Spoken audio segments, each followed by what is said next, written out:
নমস্কার, আমি কৃষ্ণনগরের এমপি মহুয়া মৈত্র বলছি।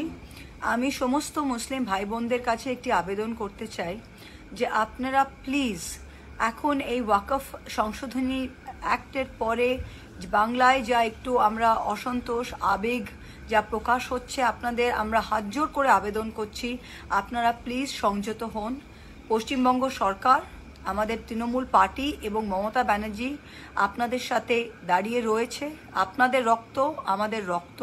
আমরা লাস্ট দম অবধি এই বিলটাকে, এই অ্যাক্টটাকে অপোজ করব এবং বাংলার মাটিতে যেরকম এনআরসি হতে দিইনি, ওয়াকফ বিল কোনোদিনই মমতা ব্যানার্জি থাকাকালীন এই বিল আমরা আনতে দেব না।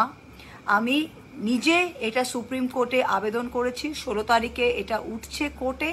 আমরা এটা টুথ অ্যান্ড নেইল অপোজ করছি এবং কোনো মুসলমান ভাইকে, দ্বিতীয় শ্রেণীর ভাই বা বোনকে দ্বিতীয় শ্রেণীর নাগরিক হয়ে পশ্চিমবঙ্গের মাটিতে থাকতে হবে না।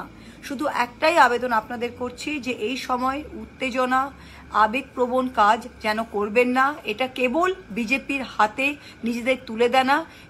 এই অজুহাত নিয়ে বিজেপি এবং কেন্দ্র সরকার কিন্তু মুসলমানদের আরও তকমা লাগাবে, আরও আপনাদের পেছনে কোনো কিছু কাজ করবে যাতে আপনাদের ক্ষতি হয়। এই সুযোগটা দয়া করে দেবেন না। মাথা খরচ করে কাজ করুন, আমরা রয়েছি।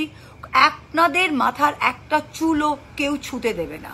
মমতা ব্যানার্জি লাস্ট দম অবধি আপনাদের জন্য লড়ে যাচ্ছে। এই ওয়াকফ আইন আমরা কোনোদিনই বাংলায় প্রযোজ্য হতে দেব না। আপনারা আমাদের ওপর একটুখানি আস্থা রাখুন, আমরা সবাই আছি আপনাদের জন্য। প্লিজ সংযত হন। Thank you.